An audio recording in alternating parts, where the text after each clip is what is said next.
Muted moving forward.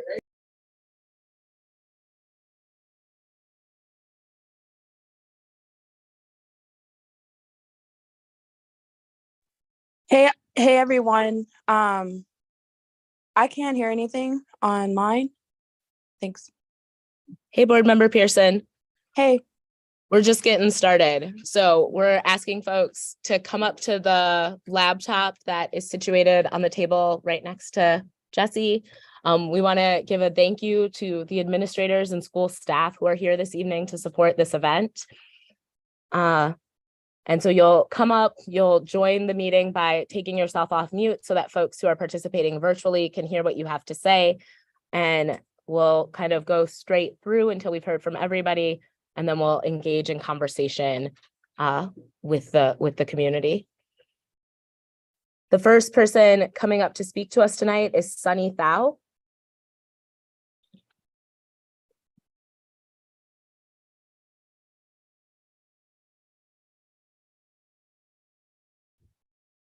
I got it.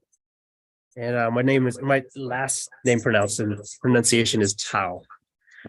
So, all right. Equity comes in two parts. Part one, recognizing that each person has different needs.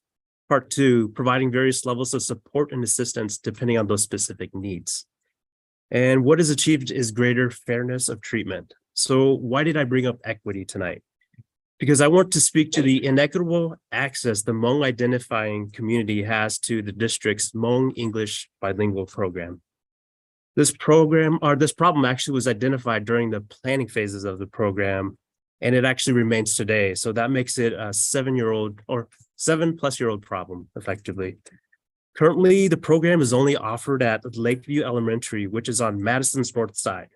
So this works out well for families that live on Madison's north side because children can be bused to and from the school, and thus they get access to the program. However, this actually differs for families that don't live on the north side and they live elsewhere. If they are enrolled in the program, parents of these families actually provide their own transportation to ensure the program is accessible to their children. And while it may be commonplace that parents make sacrifices to create opportunities for their children, in this case, why should these parents be the sole party to make up for the inequitable access to the Hmong English bilingual program? These parents need your help. The parents who decided not to enroll their children into the program because of lack of transportation need your help. So does this mean that providing transportation is the only solution and the sole solution to this problem? Not really. It can be a main solution, but it's not the sole solution. Here's another potential solution: partnerships. So has the district considered partnering with local Hmong organizations such as Wisconsin Hmong Association or the Hmong Institute? Can these organizations actually help out with transportation? They certainly have experience in actually teaching the Hmong language, and not to mention teaching about the culture. So they can definitely be leveraged to be educators of the language throughout the Madison area. And outside of these organizations, what about partnering with UW-Madison itself? Why not actually tap into the up-and-coming teachers and educators there and actually get them certified and ready to actually teach another language, specifically in this case, the Hmong language as well too. And with them, they would be able to also then teach throughout Madison as well too, offering them different opportunities. And finally, what about partnering with actual Hmong community members? Who else to better teach them about the language and culture? There are many community centers throughout Madison. Why not actually then leverage their help as well too? So when I'm out at cultural and family gatherings, this program is a surefire topic, and you bet that I'm actually actively trying to recruit families to the program. And what I usually, and how I drive that this program is so important is by always asking them, like, what do they have to lose? And then rhetorically, and then at the same time answering, what they do have to lose is the language, the culture, and effectively the Hmong identity. And so just take a moment to think about that, right? You lose yourself, a part of yourself. And our children are actually losing their Hmong identity. So without this, how can they actually be college, career, and community ready? My name is Sunny Tao, and my wife, Tommy Lowe. We are actually parents who have shored up this inequitable access to the program because we uprooted ourselves from a different part of the town, moved to the north side of town, and just so that our two boys could actually access this program.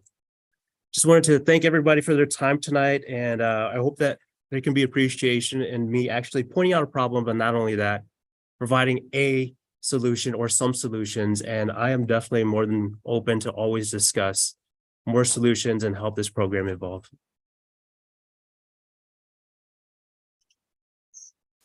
I am going to apologize in advance.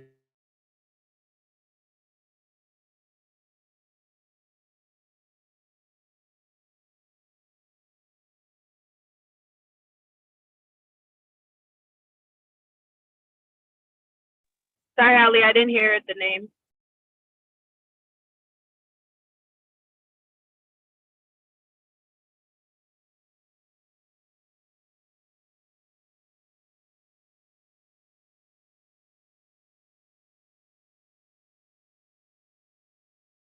I'm supposed to do anything particular? No, you're good. Okay. Hi, my name is Chufu Moore. I'm actually an alumni of Memorial High School, so I'm very happy to be back here. I really am not comfortable speaking publicly, but I wanted to, it was very important, so I thought I would take this opportunity to speak to you all. My children, like Sunny's children, are also enrolled in the Hmong bilingual program, and one example of how important it is today my wife and I we had to arrive here a little later, and my mom came here and with the kids, and she doesn't speak or read or write English, so she was confused about where to park, and but just being in the Hmong bilingual program, my son was able to kind of talk to his grandmother. I mean, he needed some coaxing from me because I was on the phone with him, like, hey, you know where to tell her to park. Like, just use your Hmong. And I was very happy that he was able to help her in this practical manner, where she was able to, they were able to be confident in each other and lean on each other to find, parking to come to this very important event. So, I figured if I forced my kid to be uncomfortable like that, I should probably come up here and be uncomfortable myself. So, but I did want to speak about just access to language education and how it can change somebody's outcome. As I mentioned, I was a student here, and to say I was a mediocre student would be generous.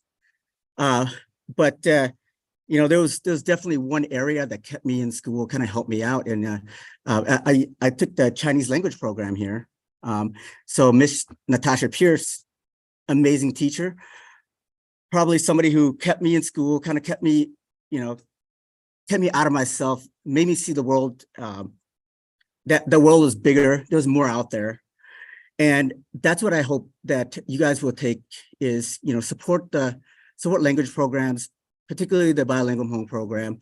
My kids walk into that school like they own the place, like it's their place of belonging. And I never had that growing up.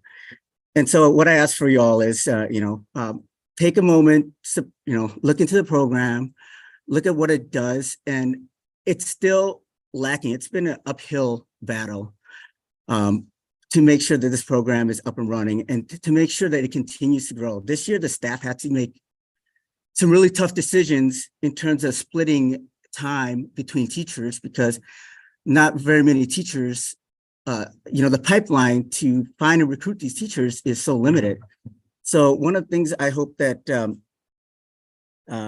y'all take from this is that maybe we can partner with, UW-Madison or whoever else to maybe make this pipeline a little bit easier, whether we're able to do fundraising to help pay for certifications or whatever it is. But we as parents have continuously said, we are here, we're open, we want our kids to succeed, and we want to partner, we want to put in the hard work. But we don't want to just get shuffled around and told, hey, it's somebody else's problem. It's this person, that person. So thank you very much for hearing me.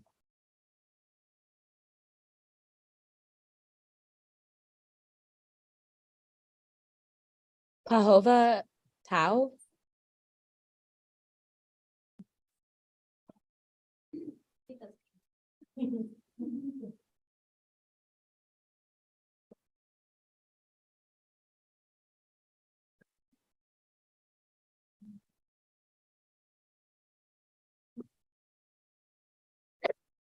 And then, Okay, great. Thank you for having us tonight. Thank you for the listening sessions. I'm going to pull this down a little bit because the camera only captures my forehead. There we go. And then we also get to see everyone beautiful in the back. So yes, my name is in English, it's pronounced as Pahua Tao, and Hmong it's Pahua Tao. I too went through MMSD, and I'm excited that my children are going through MMSD. We have the privilege of doing open enrollment with our children. And 5 years ago, we made an investment to have our first child go through the Hmong English bilingual program. And then since then, or at that time, the program we knew was in its infancy. And by then only one grade level had come through. And so his classroom is so small, there's so few students that they stuck together and have been a cohort since then. And since that time, we've added 2 more of our own children. Again, also investing in the program and investing in our children. And it's a commitment that we've made. Again, we have the privilege of doing open enrollment. However, not many people get to do that because of the barriers that come along in this case, and our own school district that does not have the bilingual program. So we are thankful for that. And then when I speak of privilege, I talk about how great that is that our children have been able to attend the school. However, that took a lot of, in some ways, parenting decisions and what I would call kind of sacrifices. It took pay cuts. It took having to find jobs that were really flexible for us to be able to take our children to and from school. And so when I was able to do that, I share that responsibility with another parent for 3 households. Since I've not been able to have that job and had to get a different job, it now takes 5 people to do what we did. So each day we have a different family member who takes the kids to school across 3 households. And that's 6 children total getting in a van. And so that has been difficult for us, but it's also been really important because, as I shared, that was a privilege for us. And we're happy to do that. At the same time, we do a lot of advocacy for this program because though it's been in it's 7 years and no longer really in infancy, it's still a really young program and lots to grow. And so we're excited to hear that it's going into the middle school. However, it sounds like there's some things to still work out. And so we encourage you, and I encourage you to keep the program going.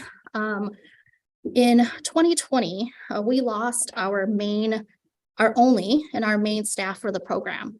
And that really hurt our students, and our students struggled because they didn't have up-to-date grade level curriculum that was appropriate for them and to encourage them to keep learning.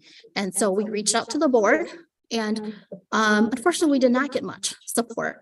We are thankful to Chris for reaching out to us and connecting with us, but much has not happened since. And so we are back here again. And we want you to know that we're ready. We have been ready. As parents, we're the bridge between the school, MMSD, and our students and our children. And so we've extended our hands and our hearts many, many times, and we're looking for you to reach back out to us.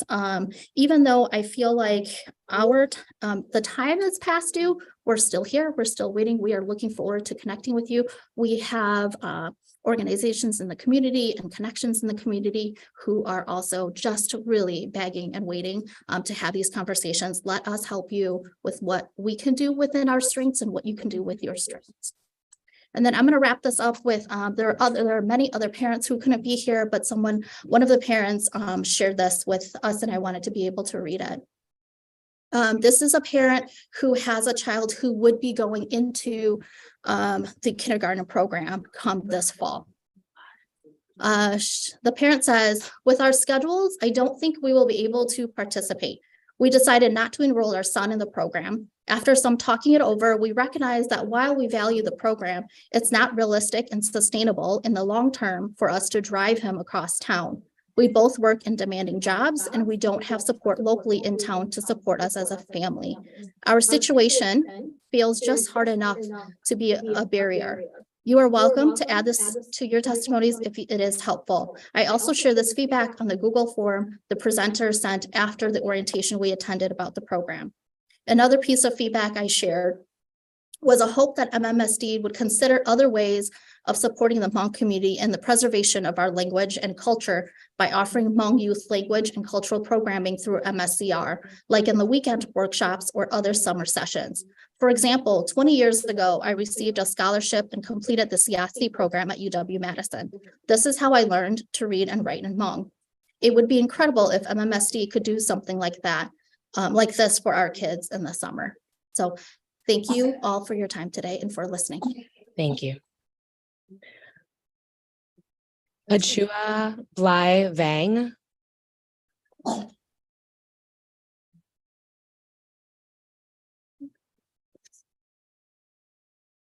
Nyajong, hello. My name is Achua Bly Vang, and I am a second generation Hmong American student in 8th grade, and I currently attend O'Keefe Middle School. First and foremost, I would like to present you all with a question. So what is culture and why is it important? The Oxford Dictionary defines culture as the customs, arts, social institution, and achievements of a particular nation, people, or other group. To me, culture is a way of life that has been passed down from one generation to another. Truly knowing one's culture means to, number one, know why we are here, and two, understand and embrace all the differences and uniqueness that comes with each culture. When I was 8, I recall attending a community event where I got the opportunity to learn about the arts of Native American culture, specifically about the significance of drums. It made me think back to my culture's own traditional folk songs and instruments, and I remember feeling happy and thinking how neat it was to have that similarity. At that same event, I remember hearing something that I haven't forgotten to this day. The Native American drummer told my mom, "I'm afraid for the Hmong people because your people have only been in the United States for 40 years, but your culture is already going at lightning speed." The year 2025 will be the 50th anniversary of the Hmong people coming to this country.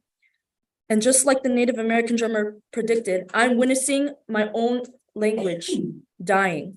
And many of my Hmong classmates do not even know how to say hello in Hmong. This makes me scared and shows me that there is a sense of urgency to preserve our language and identity.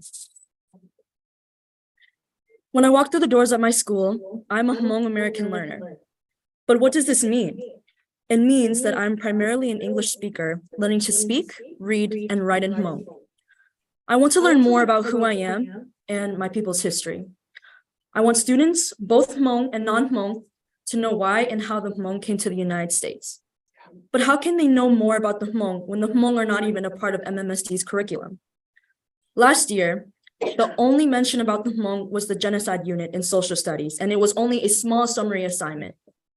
And that's not enough. So I need MMSD to be my ally in ensuring that all students and staff learn about the Hmong history in our school communities.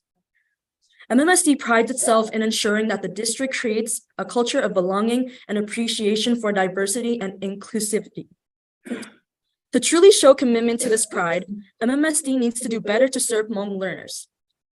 Although I am fortunate enough to have my family share their stories and work hard to preserve the language, what about my other Hmong peers? What if they don't have the same opportunities? And when they say it takes a village to raise a child, MMSD is a crucial part of that village. Thank you. Thank you. Mova. Moa.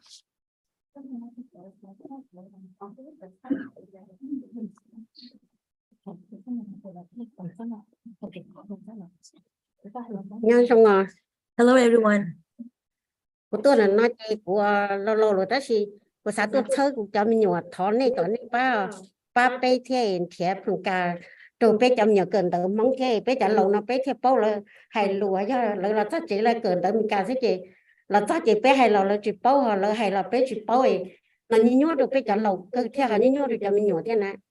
Okay, so I know that I'm like, at this age right now and I'm very old now, but I'm here to support my children, on my the younger generation, with asking for your support for the school to continue to support them with this program that you have created.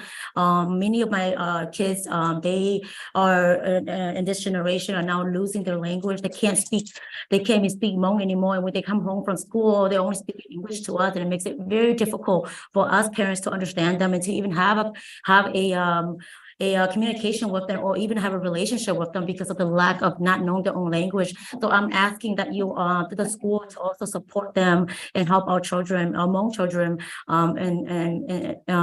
with this challenge. Chị ta đến đấy cho họ tiền bé chồng nhỏ chỉ mua khó chơi là khiên tới mong khiên lù mong đôi chị rồi nó ta bé trả lầu na chị rồi cho bé tê chị bé trả lù ta chị lại chỉ bảo để bé ra lên tư lợi do mong lợi do đó chị đi lợi chị bảo bé trả lù đi lợi bé thơ lợi cờ tan tới ca lợi cờ xí là lợi là ba chị tao bé trả lầu chị chú đi lợi chị bông tự đi. Yeah, not only that, it's so important that, we do continue to support this program for our Hmong students because, like I said earlier, many of them losing their language, the Hmong language, they can't even speak their own language to us. And in the future, our hope as parents, as the older generation, is to have our children to be able to come back and support us too. But if they don't understand their language, how can they even support us? How can they even understand our needs and our wants and our struggles? And I'm asking that you also hear us out and help support, continue to create this program and support our children so that they can help us too. Thank you so much. That's all that I have to say. Thank you. Jen Stritt.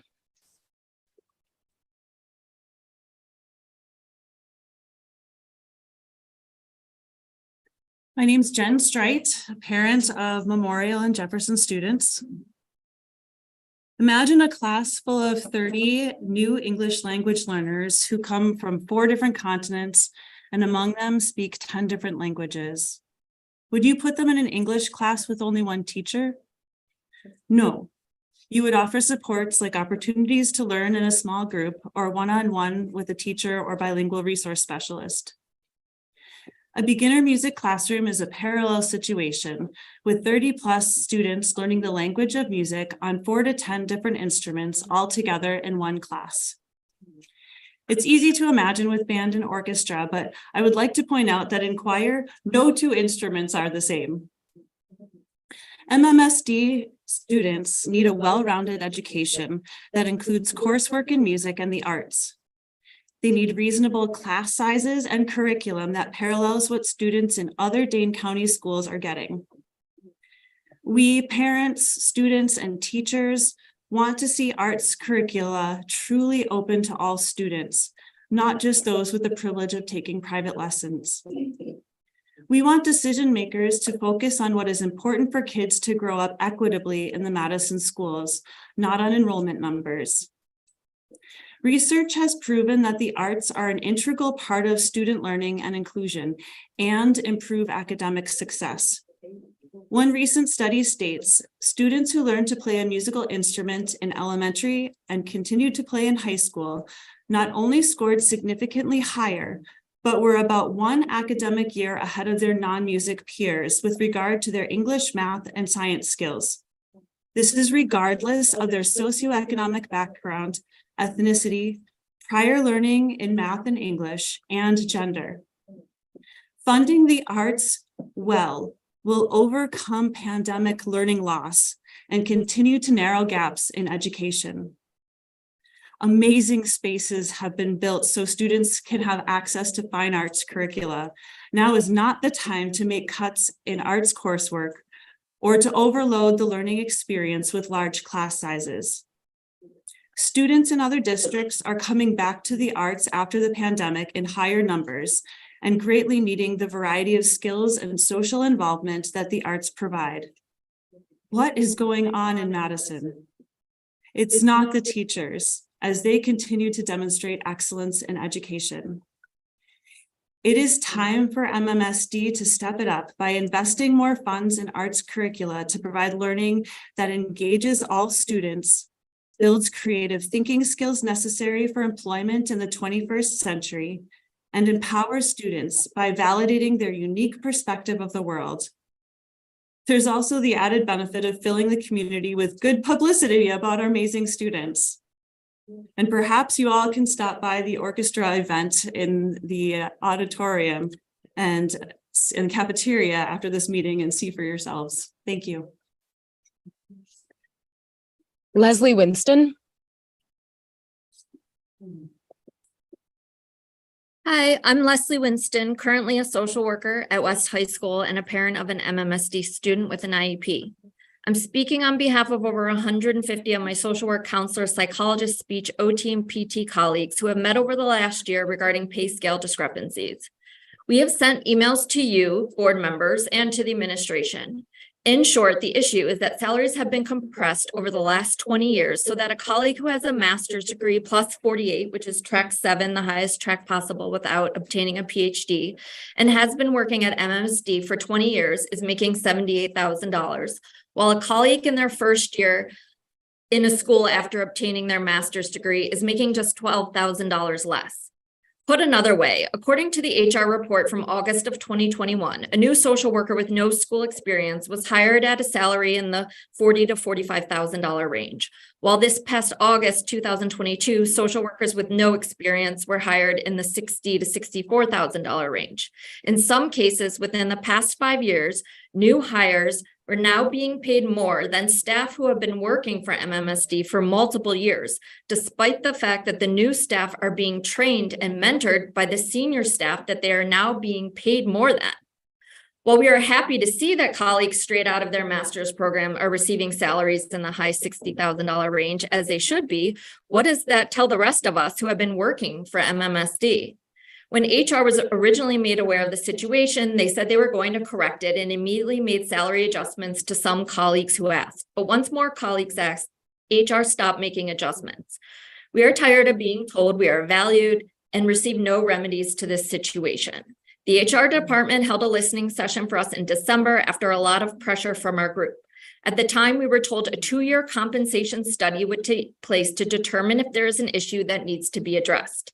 We are not asking the district to spend more money on consulting firms to acknowledge an issue that is easily seen by looking at salaries. We are asking for action to address this issue. We are tired of being told we are valued and needed to help students' mental health, and then our positions are cut. We have heard the current administration boast about the services we provide and promise no cuts, and then turn around and cut 1.5 social work positions for next year. We have heard the current administration boast about having substitute teachers, yet many of us are subbing for teachers and have several hours of our days dedicated to lunch, recess, and hall duties. It is extremely frustrating to show up to work each day doing the best we can to serve and advocate for the children of our district and be ignored when we try to advocate for ourselves. We have been told that there is no money to remedy the salary compression issues, yet at the same time, the administration at the district level only grows in new positions and 6-figure salaries. There are over 55 people with the title of director, associate, and deputy superintendents. In one new department alone, there is a director, executive director, and associate superintendent with salaries totaling nearly $400,000. It's no secret that some new administrators do not even live in Wisconsin, and it's unclear why their positions exist. Why does the board approve this top-heavy administration? We just want to do the job we are qualified for and to be paid our earned salary. We'd like to keep our main focus on our students, and we don't want to spend so much energy fighting against our own administration. Don't we deserve that? Thank you for your time. Rebecca Lara.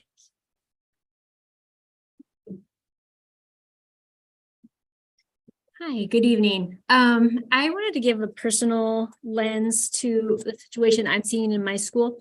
I'm a Spanish English DLI teacher in 4th grade. And I also have 2 children in the DLI Spanish English bilingual education program in MMSD. I'm a new teacher this year. I came from Minnesota to take this position.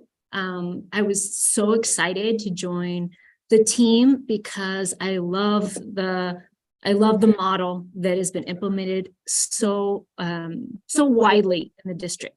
Came from a district that had one bilingual program in the whole district, and coming here was exciting because it's across the district where we have Spanish, English, bilingual education in our mainstream schools. And just getting my feet wet in the district, I have loved my colleagues. I've loved the program. I see that our students are struggling, recovering from COVID, but so many of them are thriving because they can learn in their home language, and they spend half the day speaking Spanish, learning in their home language, and half the day acquiring English. Well over half of our students in our cohort are English language learners. So you can imagine my disappointment when I found out a couple of weeks ago that I'm losing my co-teacher for next year. Instead of having 2 sections, we'll only have 1 section in 4th grade. My class size will double, my workload will double. And honestly, I'm seeking out other positions when all I wanted to do was stay in the program that I'm really enjoying teaching it. Some great things have happened, right? We've benefited from some teachers that were foreign trained teachers, Spanish speaking teachers who have added to our program. We have some wonderful teachers in lower and elementary coming from Colombia. They've been an asset to our program.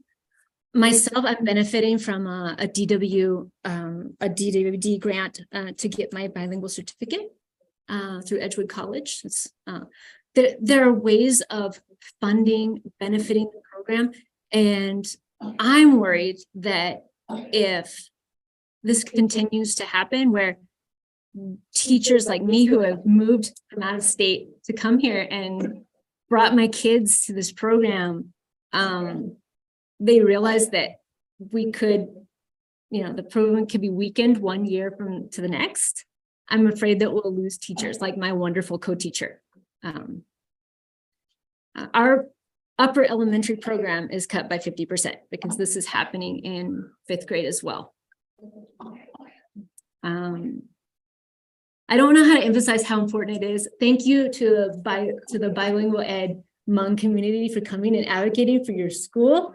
Bilingual education is such an asset in our district, and I'm here because of it.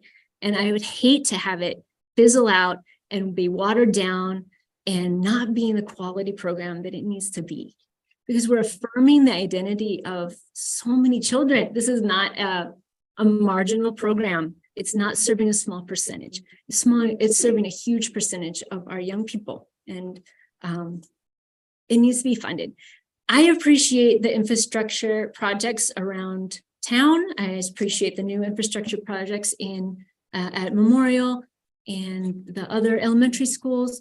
However, if we don't have the human capital to draw people in and make them stay, it doesn't matter if we have a nice shiny building. So please fund those programs. Don't take away my co-teacher. Even having a 3rd teacher to serve our upper elementary to teach English language arts next year would be a huge burden off me and my colleagues, but we don't have that right as of today. I'm hopeful. Thank you for listening. Kira Stysama.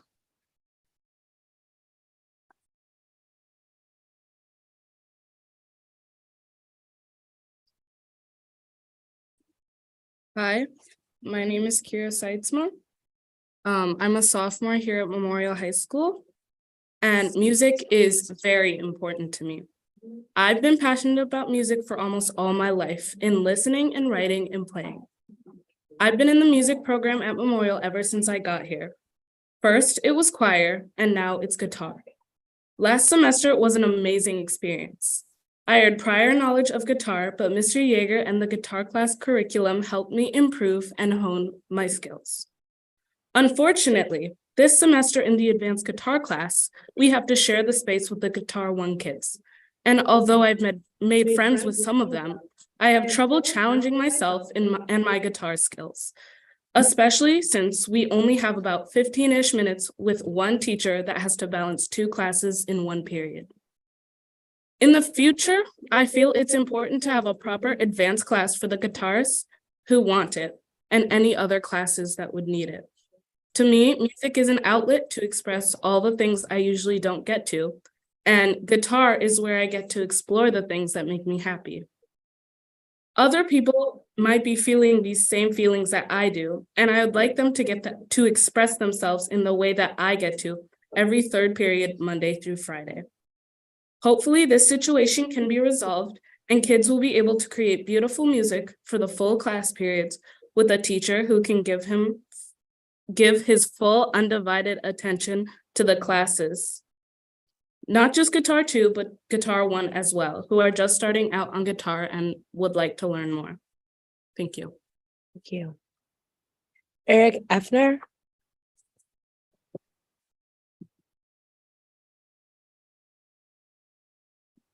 Hey, my name is Eric Eifler. I'm an alternative education teacher with the Office of Youth Re-Engagement. I'm here to voice concerns about budget and teacher allocations going in the next budget cycle. I understand the difficult position the board is in during this process, not knowing the state budget timeline necessarily yet, and the need to plan possibly for budget shortfalls and the delicacy needed to not cause panics amongst staff.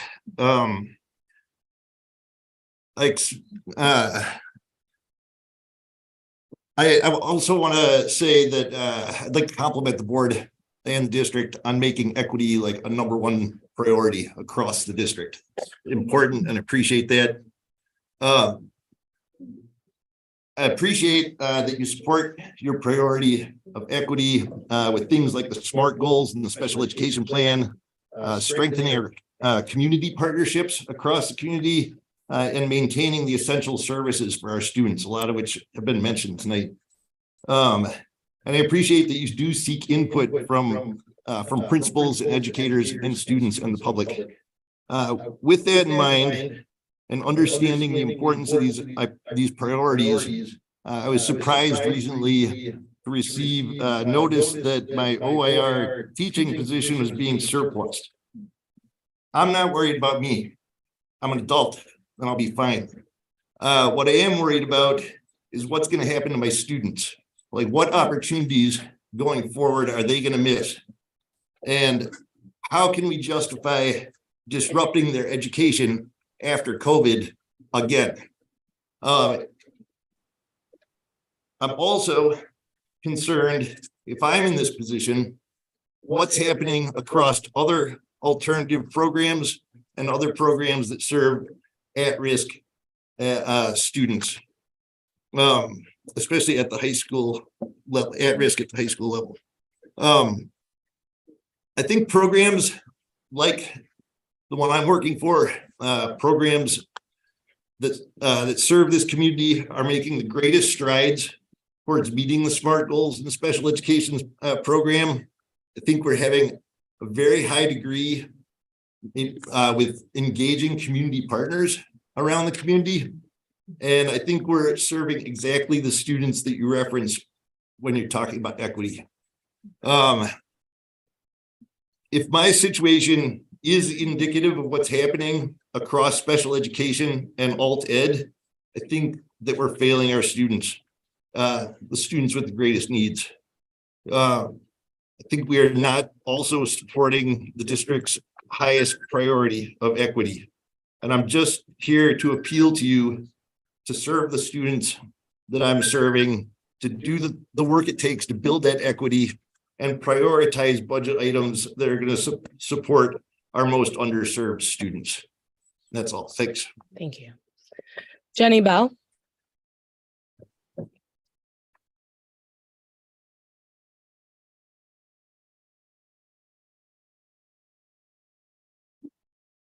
Hello, my name is Jenny Bell. My son is a 6th grade orchestra student at Jefferson Middle School. His orchestra teacher, Ms. Schrock, currently splits her time between 3 school buildings, Muir Elementary, Jefferson Middle, and Memorial High. All three programs are growing, which is wonderful, but one teacher carrying three roles that are all getting larger is unsustainable, and it's not good for our kids. MMSD is a fantastic school district, but we can do so much better in music education. We have teachers like Ms. Schrock who are developing top-notch programs. We've invested in brand new top-notch facilities like the orchestra room here at Memorial. These are assets that we should not squander. Splitting teachers' time like Ms. Schrock's, one music teacher across 3 buildings minimizes the time she can spend preparing orchestra curriculum and content. Neighboring school districts have more music teachers, smaller class sizes for music, and time to develop one-on-one lesson programs. Let's not lose excellent teachers like Ms. Schrock to other districts. Please cap MMSD music teachers at 1 building, 2 at most. Our kids' educations will be greatly improved if music teachers are not assigned to multiple school buildings. Thank you. Allison Craig Shashko. Sorry.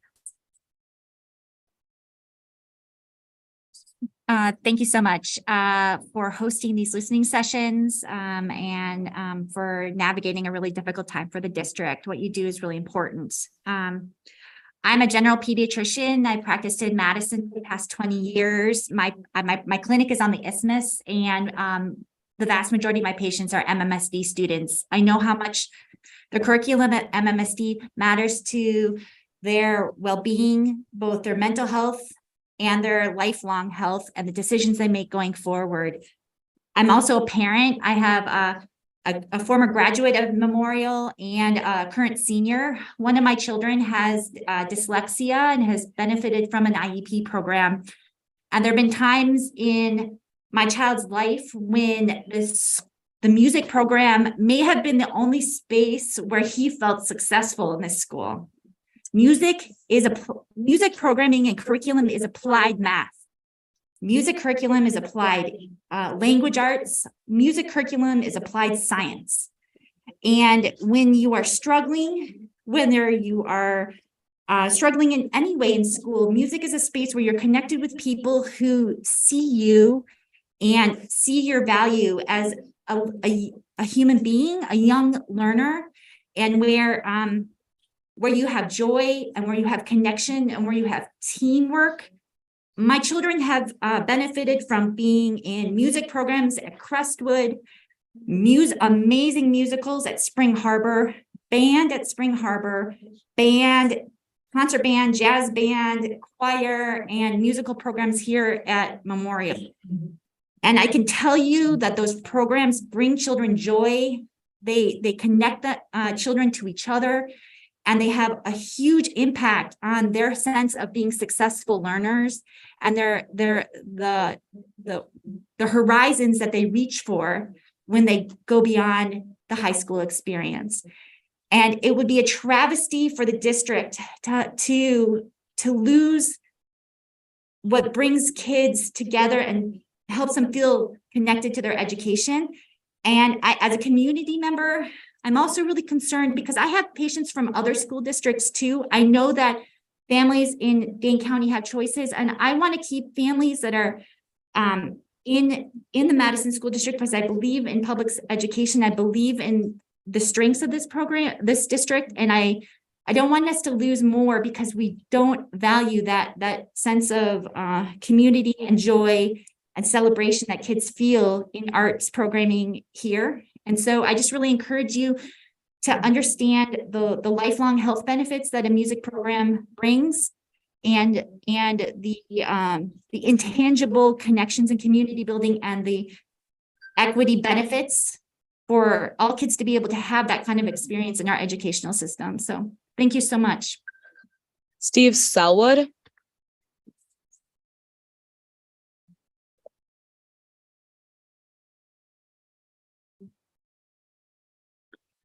Hi, my name's Steve Selwood. I'm the parent of 2 students here at Memorial High School. And like Allison, I would just like to thank you for holding this listening session. This is a long time for you guys to sit and listen, and I appreciate that you give us this opportunity.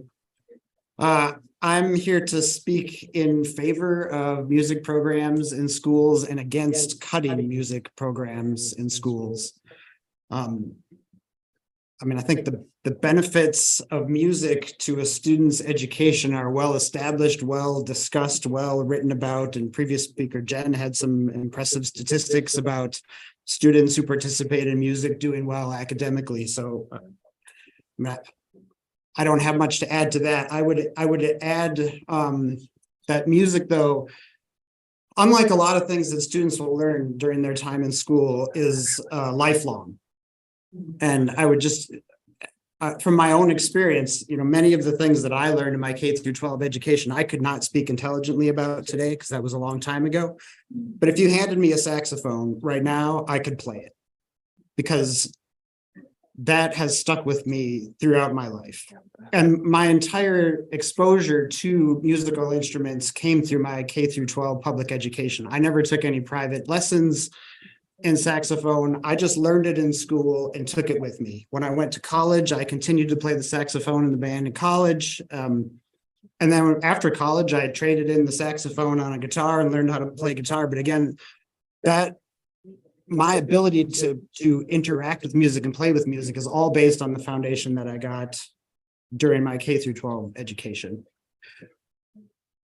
So I would just advocate for keeping music programs going, expanding. As somebody said, we shouldn't be cutting, we should be expanding these programs, because unlike a lot of the things that we learn during school, music is something we can really take with us and benefit from for a lifetime.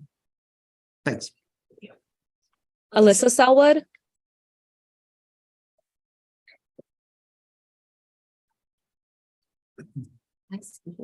SELLWOOD.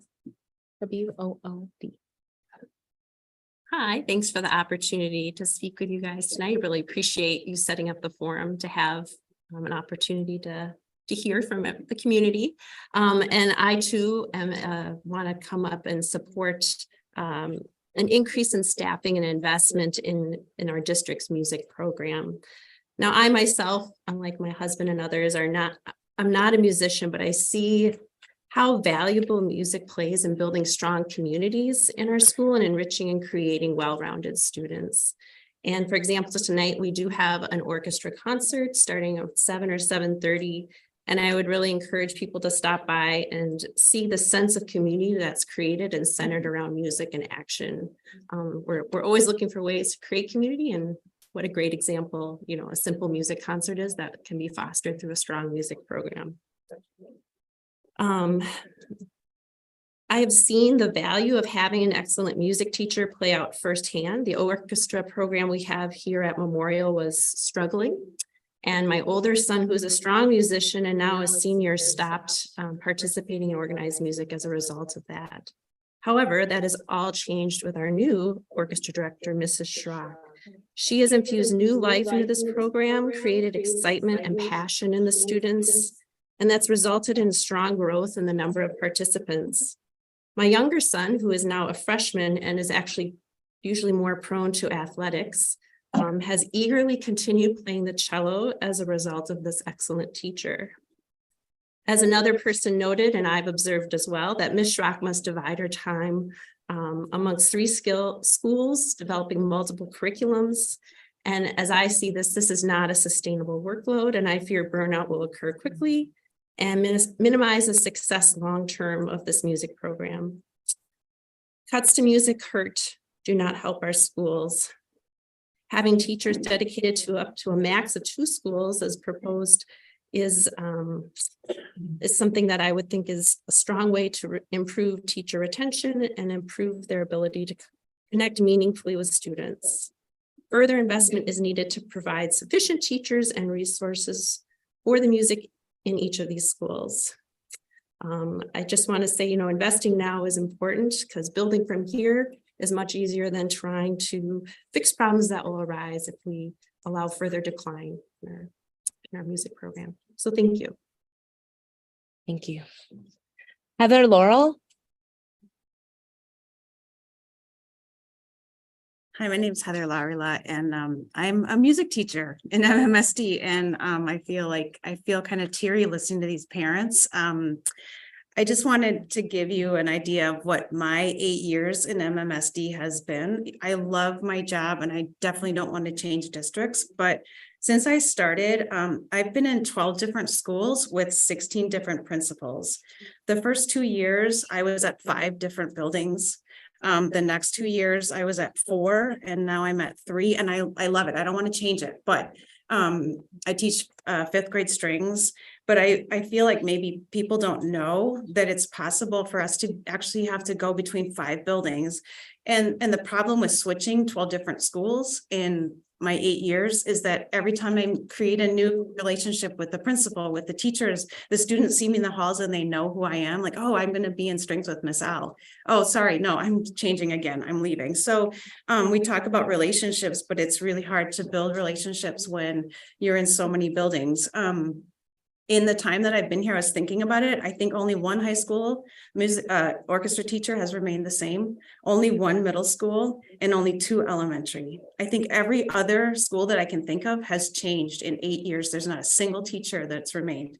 I have very good friends who've left the district because every March we sit on pins and needles wondering what's my job going to be next year. And some people say, I'm so sick of it. I just have to go to a district where I have a job and I get to stay there and work with those kids and build up that history.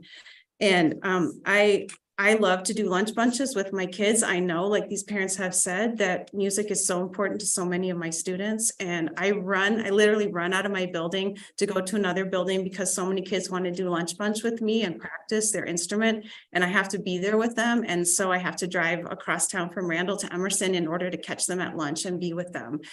So our teachers are dedicated. And the last thing I want to say is that I read an article where it said that employers consider music when they see that an applicant has had music education, they see it as a green light.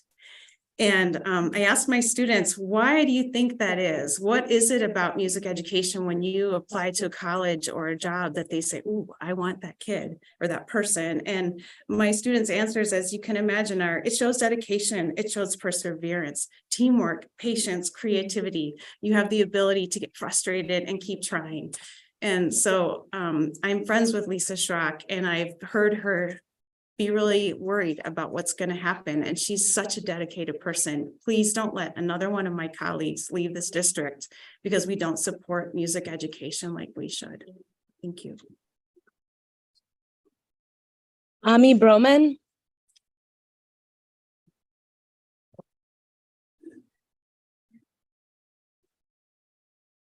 Amy Broman.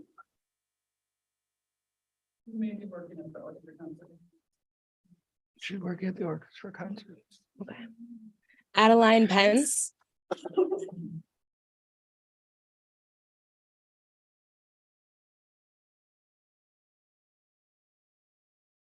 Hello, my name is Adeline Pence. I am a 7th grader at Jefferson Middle School, and I'm here to talk about the music program at my school.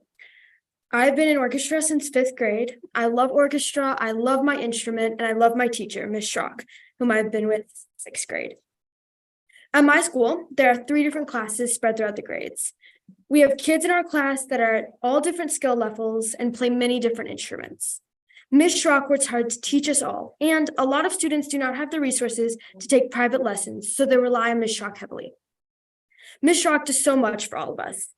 She helps us prepare for concert and organizes high school student-led lessons. She also helps us prepare for solo ensembles, signs us up, and was even our piano accompaniment for the program. She does all of this and more at 2 other schools along with mine. And that is just at Jefferson. It is asking way too much of Ms. Schrock to spread her time over 3 different schools. Thank you. Yeah. Michael Foggett. 18 comes fast. Yes. Wow. Hi, I'm Mr. Michael. I have a student at Memorial here and a student at Spring Harper. I want to thank you for being here tonight. Thank all of you for coming out tonight, and you folks at home and who are listening later on or engaged now. My topic tonight is school and family and community engagement, and specifically engaging more volunteers in our classrooms. I want to give a shout out to our program, a few programs. Achievement Connections is one, Avid Tops, and Schools of Hope. These programs bring amazing resources to our scholars and in many ways. And secondly, what they do is they foster partnerships with our community and organizations. Achievement Connections is part of the United Way, Dane County, AmeriCorps. Avid Tops involves Boys and Girls Club here in town, and Schools of Hope with Urban League of Greater Madison. And so it really fosters a great relationship with other stakeholders in our community. And lastly, and what is more important, or very important to me personally, is a community engagement component of it. I am a volunteer in all of these programs, and what's wonderful for me is it finally gave me a conduit back into our schools, something that is very, very important to me and something I believe is critical to supporting our students. And I guess what I'm asking of you folks is to bring more awareness to the opportunities of engaging our community in partnership in our classrooms and supporting our scholars. I've heard a beautiful example of an opportunity tonight, and I have a feeling there are a lot more like that, and I feel there's a lot more people like me and like the folks that we're talking here tonight, perhaps even music folks, who are looking for opportunities to engage with our scholars and support our scholars in the classrooms. And so I'm asking you folks to bring more attention to that and create more opportunities for folks like me to get involved directly with all of our scholars. Thank you. There's a lot. Lighthouse. Lighthouse.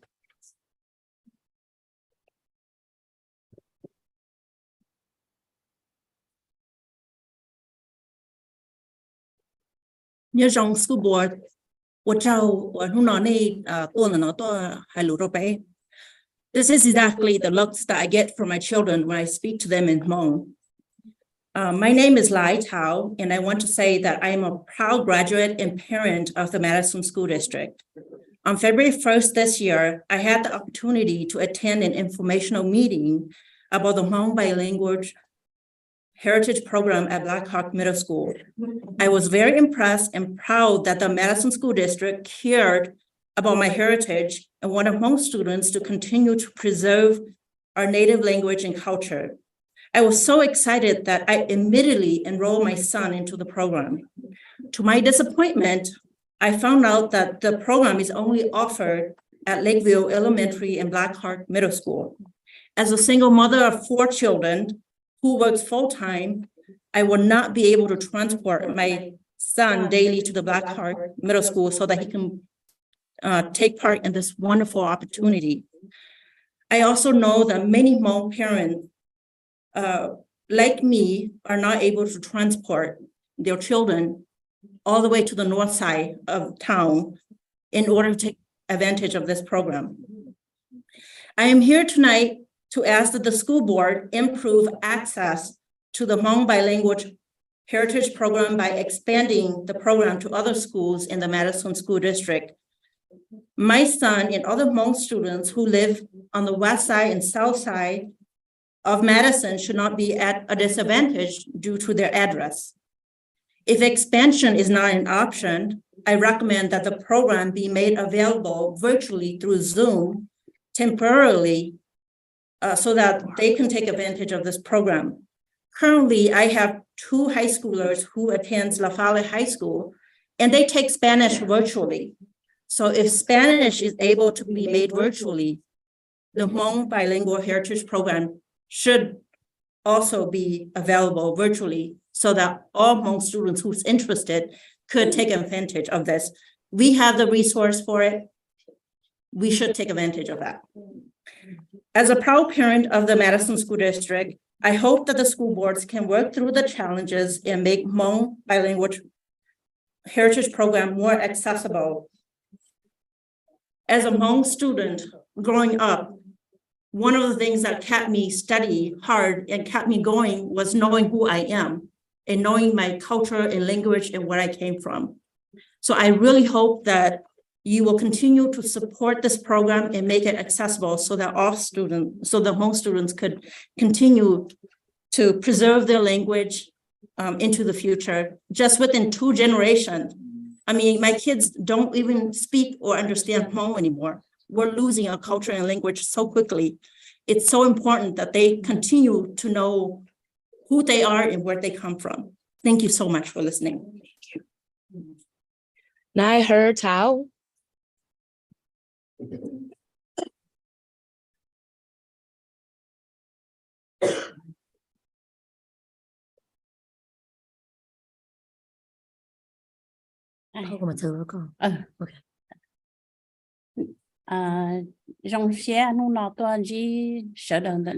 Yeah, I'm very happy to be here to meet everyone today. So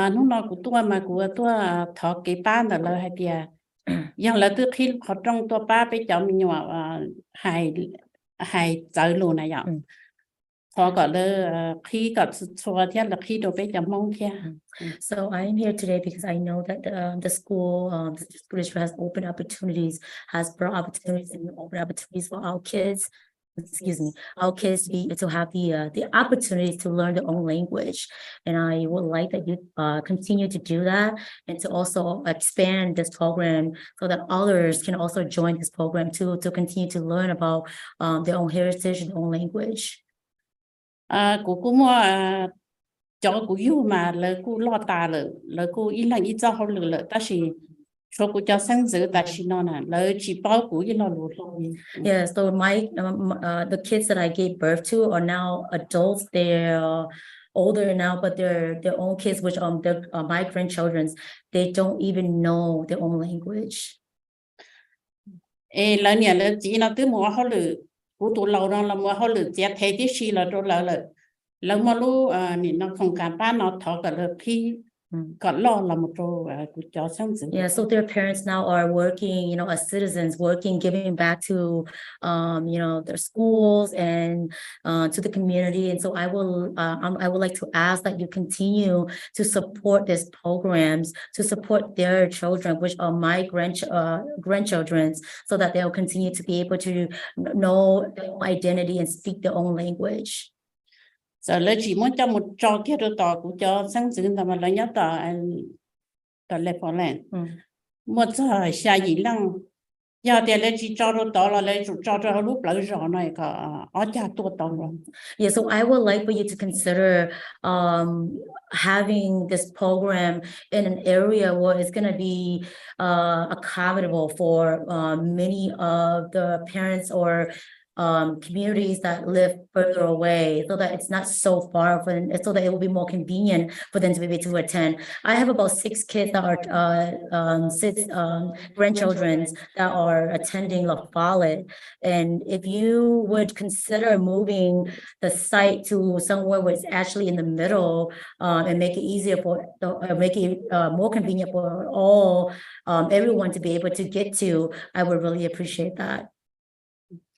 Theo có giờ lấy chỉ theo của cho luôn mong đó chị của cho mình sáng giờ nó là cho chị là tôi chỉ bảo tiền nó thôi qua lại chị chị là hai chị tàu của theo của bác chị tàu lời theo là nó. Another concern that another challenge that I've noticed from my grandchildren is that because they can't speak their own language, when things happen at school, problems happen at school, challenges, issue happens, they can't even come home to express those concerns to me in their own language. I can't even understand what they're facing, what they're going through, and that is not helpful at all as a parent, as a grandma, to be able to help them. Có thể cho của yêu mà cậu ấy của cho mà lắm mà cho ESL rong thì cái xuyên tệ của cho này cô nó xuyên tệ thì mà lúc xuyên rong hàng thì ý là của tôi cho họ lựa ta chỉ ta chỉ nó của cho sáng giờ thì là chỉ bao của luôn thế là hai của chỉ bao gì nữa Yeah, so my own the kids that I gave birth to are now able to you know how when they were growing up, there was ESL classes that were offered to help support them so that they will be able to learn English and then still be able to you know learn know who they are because they're still speaking the language with me and then still have the opportunity to learn English at school. Well, now today it's different. And the grandchildren, my grandchildren now are not able to do so. And having this program will be able to help resolve those kind of those issues and challenges they're facing. Cú hôm nào cú tôi hay chị cú cho thọ chị cả lớp khi nó trong cả đại cả mua chọn đỡ mong nó trong cái chọn nhỏ thế xứ xua tụi cho này khu như rong cứ xuyên lên đề như là trâu cứ ta chỉ nó cú cho sáng giữ này chị là chỉ bao lại chị tôi thọ cho là hay để cho là mua lúc ở trong khi mà thọ cả lớp khi trong số đang số tụ. So yeah, so my grandchildren, I want to help them. I know that the school has done so much with amazing teachers that you guys have to support our children, and I want you to continue to have those amazing teachers to continue to support my grandchildren so that they will be able to continue to as I said earlier, know their own identity and be able to have you know, this program, support this program, expand this program to continue to help them and help us too as parents and as grandmas.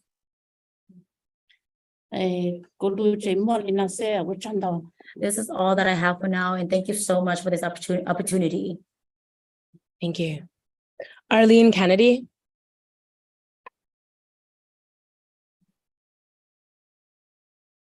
Hi, my name is Arlene Kennedy. I am a parent of a 7th grader and a 5th grader. I also am a musician myself and a speech language pathologist at Meriter Hospital. Starting last year, I became a long-term sub in MMSD and became the band teacher and strings teacher at Spring Harbor Middle School, and have continued being the band teacher at Spring Harbor Middle School this year due to lack of applicants. One of the biggest issues with, I think, finding a teacher at a school like that is the allocation. I have seen firsthand, both in my children's lives, my neighbors, my own life as a musician, the benefits of music education in the public schools. A lot of people have spoken about that. But then I also have seen now, from my firsthand experience, is what is to have time in the schools and in the classrooms. One of my bands has 42 students and others have up to 30 students. And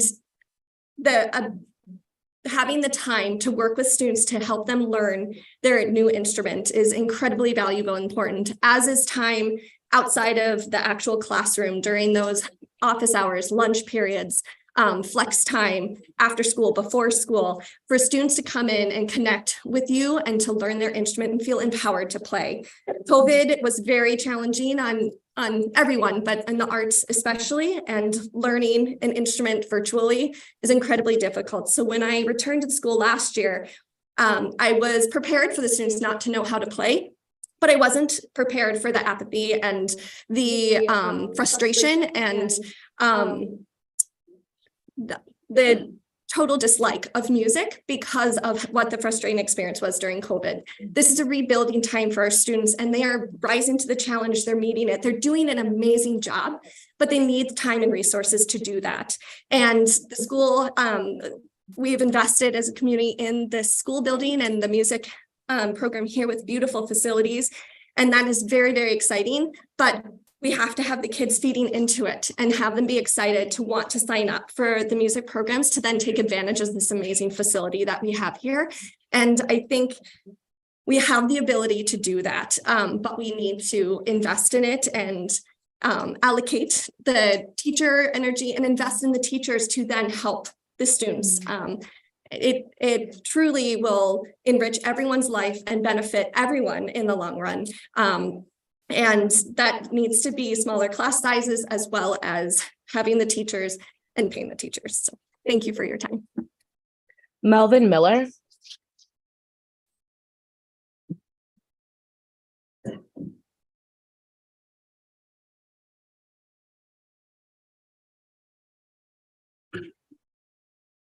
Good evening. My name is Melvin Miller. I would like to talk about the subject of music. I went to Jefferson Middle School. So did most of my brothers. I would like to talk about how the allocation of funds is going towards our middle school.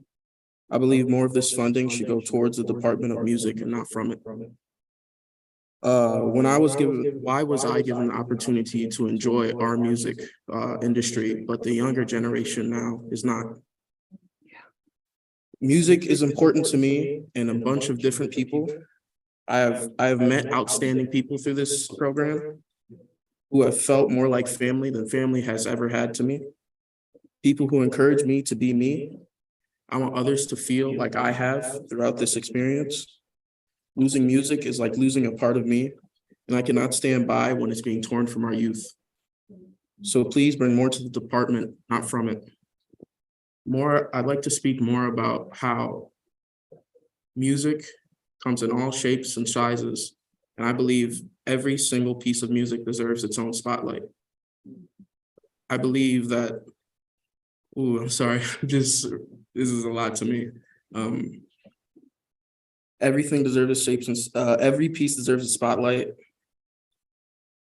And music, ever since COVID happened, since it started, I didn't really like music in the beginning of it. I loved it when I was first in middle school, COVID hit, and then it really took me away from the experience. But when I came back, I didn't really felt like I fit in. I wasn't good at my instrument at all, but the teachers were there to help me guide through it. And it was very helpful for me. And I met a lot of people who wanted to see me do better. And that whole experience really meant a lot to me. And I want everybody else who enjoys music, who even wants to learn music, to experience what I have, because what I have is a lot. And I don't want that to be taken from anybody else. Thank you. Thank you. Yolanda, I'm sorry, I'm going to say your last name in a really complicated way. No, I don't know.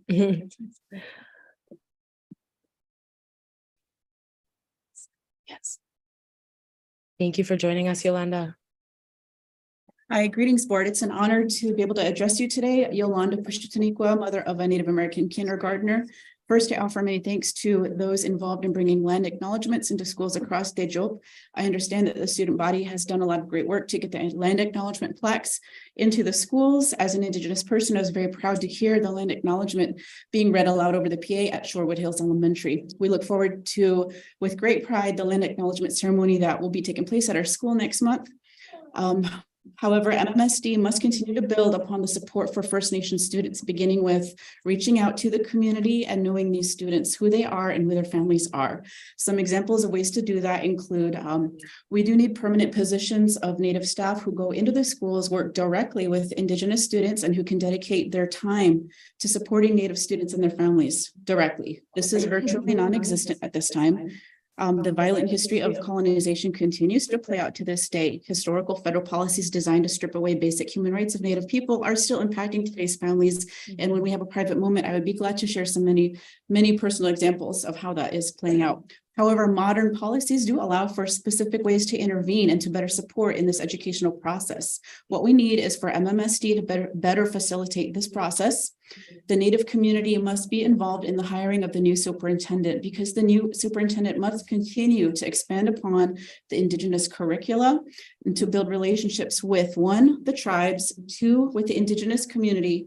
Indigenous students' needs and their citizenships are unique. They require special attention and they deserve urgency. Hence, the government sanctioned programs written into federal law today, such as Johnson O'Malley program, Title VI. On behalf of Native people everywhere, we also request that the First Nations of Wisconsin class be offered at every high school. As a young student from the rural Midwest, it was always traumatic and troubling to meet non-Native students and adults who did not know of the continued existence of my people. All American students should be provided an opportunity to know about the First Nations and the history of the first people of this great land.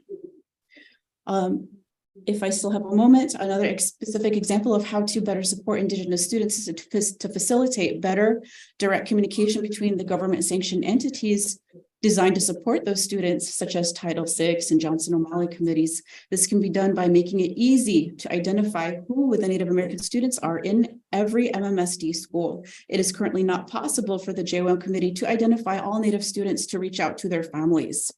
Sharing identifying information might be an issue, which is understandable. So one way to help, the district could put into place a question in the registration process every year, asking such things as if your student has affiliation to a Native American tribe, if you would like to receive communications regarding resources pertinent to Native American students, please answer the following questions, such as tribal affiliation, email address, and do we have your specific permission to share your email address, your name, your student's name, etc., with entities not limited to JOM committee, Title VI, yes or no. As a new family in town, I've spoken to 2 kindergarten teachers about the JOM committee. Both had zero information to provide me about the committee, although they were both aware that it exists. I attempted to reach out to the committees via what I could find online, to no response. Please make it possible for entities like JOM to identify the Native American members of the student body so that services can be provided to them. Thank you all for listening. Thank you for your time. My Si Tao.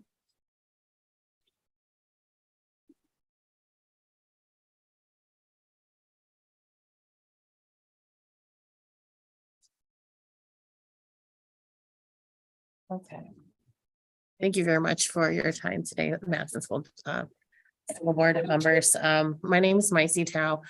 I am here on behalf of community members, just for myself, along with the Wisconsin Hmong Association. We are here obviously to support our excuse me, our Hmong dual language program. Also, I just on a personal level, I've gone through the school district. I've been through K-5, middle school, high school, UW graduate here too. And so just to see that we do have like our first initial Hmong dual language program is exciting. But at the same time, I'm like 37 years old and we've had our first program. So it's been long overdue. This program seems like it's doing pretty well, but it would be great to see an expansion. I challenge the school district that just to see that Lakeview, you've done, you have a Hmong dual language program, but I challenge the school district to open that so that it's just not too open to one area of Madison. The Hmong population is all around Dane County. And so having that equal opportunity for all our Hmong students to be successful as our kids right now in the dual language program would be great. Definitely to see that. Also, continuing to provide funding towards this program. As you can see, it's important for any kid that comes from a different culture, has a different language, to know like identity, to know who they are and know their language. That's an important way for them to be successful. And in order for them to do that, it's, providing opportunities as you're doing for Lakeview would be great to see elsewhere as well. Again, I just like to reiterate my nephew is a part of the program, and it's wonderful and it's great to speak Hmonglish to him. I can speak Hmong and English, and he and I can have a conversation. Now that's awesome. Now he can do that with his grandma too. So my nephew has an opportunity, and now I'm wondering why other people are not having that opportunity to do that. So again, just challenge you guys to really consider this program. It's very important for the Madison School District. The Hmong population has been here for 45 years. So it's nothing new to the school district. And just in conclusion, it would be great to see Madison Schools District have this grand opportunity to be part of a larger picture where English is being learned at the same time that Hmong is being learned. So I hope that you guys consider the Hmong dual language program as something that's important and also on top of your priority. Thank you very much for your time. Alexandra Shashko.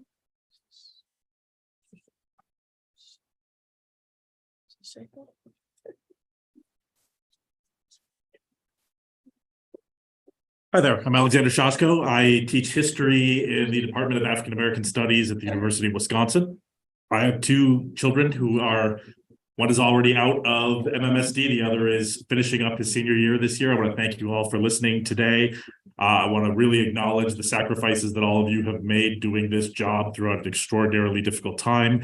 And I also want to take this moment, since I'm here, to acknowledge all of the staff and faculty and administrators at Crestwood and Spring Harbor and here at Memorial, who have done an incredible job through all of this and who don't get enough credit for helping so many different kinds of students achieve so many different goals as successfully as they do. So I do want to say that right away. I want to talk today about stabilizing the work situation for the music staff and the funding situation for music as well. Just a couple points that I want to make about it. One is that at the college level, what we all see is that the students who succeed the best are the ones who can understand the world in different ways. The university is literally about the whole, the different ways in which we learn and how they all come together. And our best students are the students who can understand history and math, can understand music and science, not the ones who specialize in just one of those fields. And so if they don't learn the different ways of knowing that are out there in the world, they can't thrive at that higher level, and they don't have the flexibility in their mind to succeed later on in life. And music really provides that opportunity for so many students. It gives them a way in. My wife, Allison, who spoke earlier, talked about my son, so I won't repeat that. But music is really a crucial way for students who maybe can't quite understand what's happening in their core classes at a given time, how things work in the world. A couple other points I want to make about the experience in the high school itself. One is that music teachers, in the best case scenario, such as here at Memorial, have stability with the faculty. Right? The band teacher is the one teacher that they have for 4 years. And it gives them a sense of community, a sense of connection that is unlike any other experience that they will have. And I think that was particularly useful coming out of the pandemic because they came back into a situation that was familiar if they had already started in it and then returned.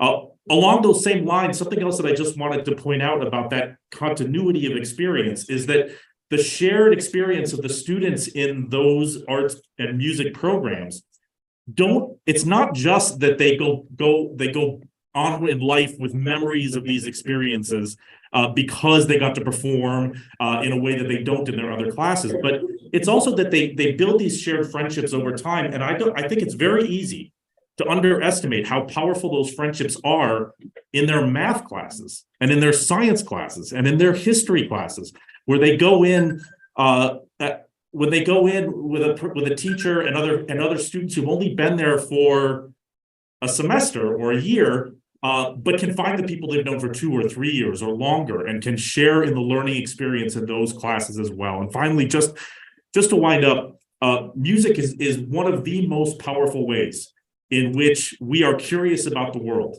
and in which we have a sense of wonder about the world. It makes us feel, it makes us see the world and hear the world in different ways.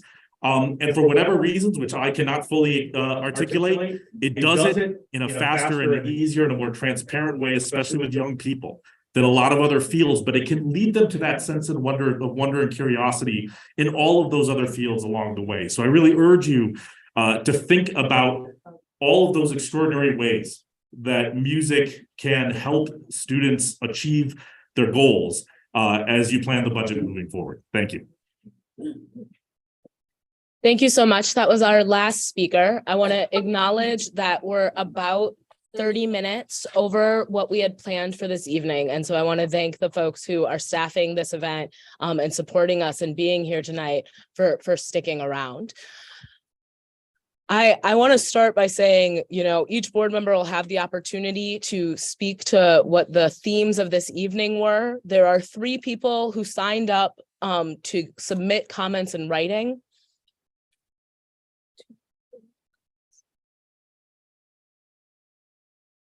There's actually 5 folks who showed up to submit comments in writing. All 5 of those comments are in support of music specifically. I have to say that tonight's listening session, for me, allowed for me to really kind of re-fall in love with the work that we do as board members and with this community. I think folks spoke to a lot of areas. We heard from parents of students with IEPs. We heard from our educators. We heard from the young people we serve directly. The themes that stood out to me fall within the question a young person asked from O'Keefe, which is, what is culture? I think we have to address what are the driving factors that define the culture of our school district. We have a culture of creativity, a culture of inclusion, and a culture that demands that we not take our strides towards progress as good enough, that we can do better and we can do more. And I think that is an incredibly inspiring message to hear from our community. I'm going to turn it over to the rest of the board, but I want to thank you all very much for everything that you said and for being here with us tonight. Board Member Vandermeulen. Want to thank everyone for coming. Let me unmute, sorry. Thank you for.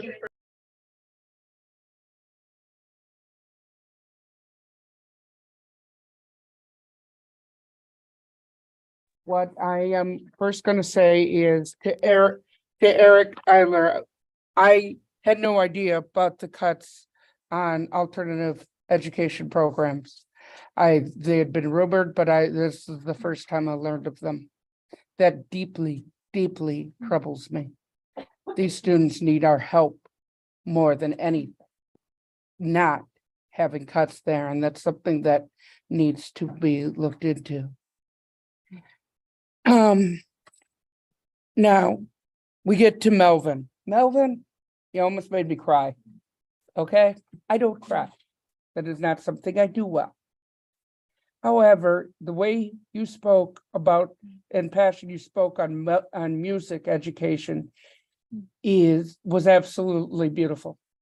It's something that everyone should have, that love, that ability to have it and experience it. And I thank you for speaking to it.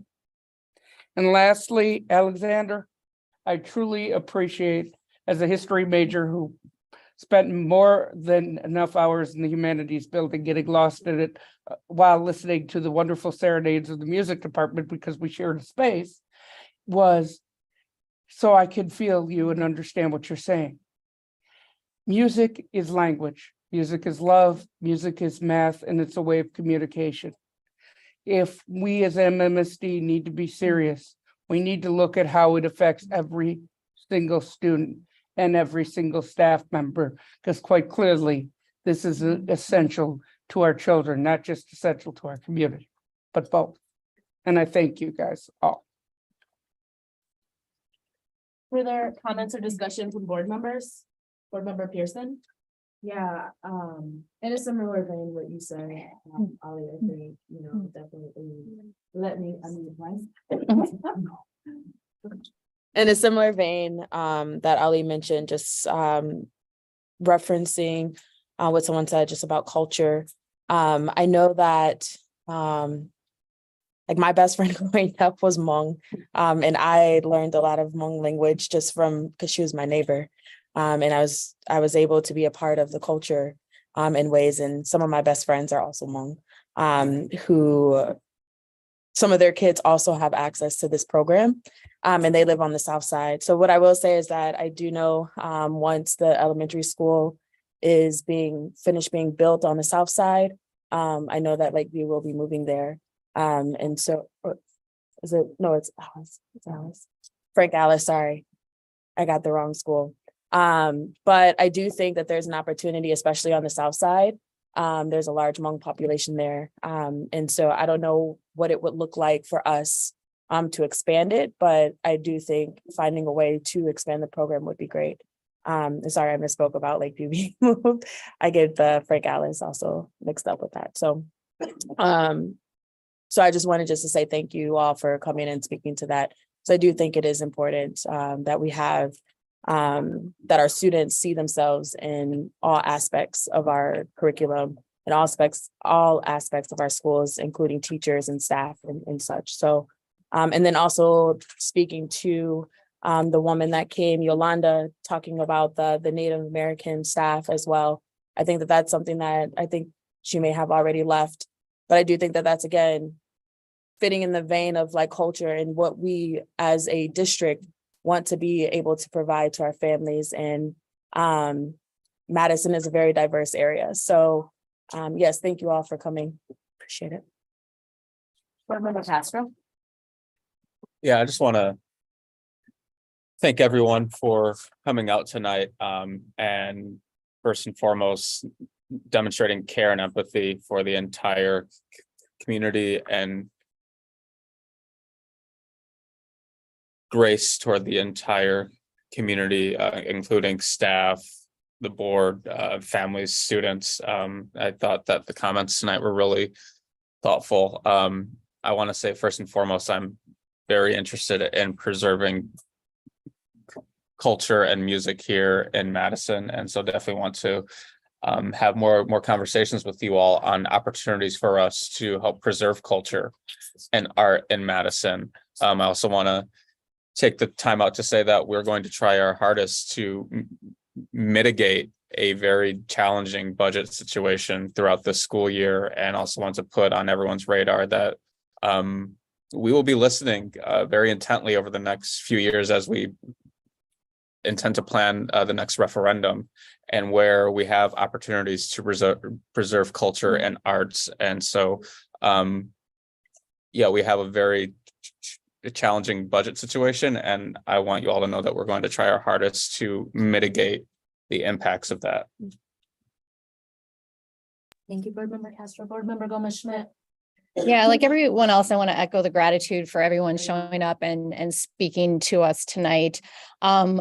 Hearing from you really helps us connect what's going on in our schools and communities to the things the decisions that we make on the board.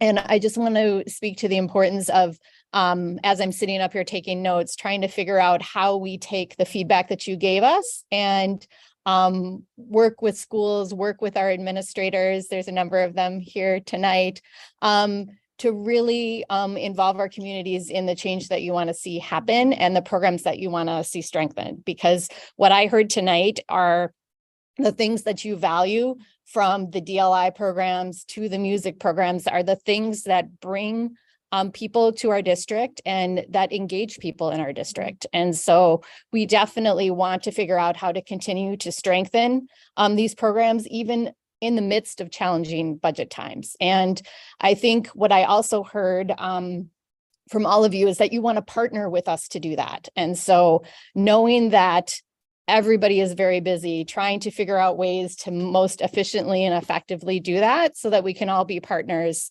in continuing to build and strengthen our school district. I do want to mention a couple things that weren't mentioned by my colleagues here. The social worker pay scale, I heard that.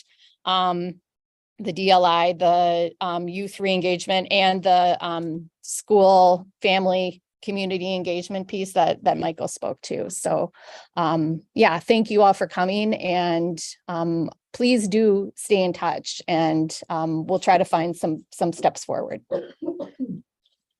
Thank you all so much for joining us. We want to be fair to the folks who are supporting the event and let folks make their way home this evening. We have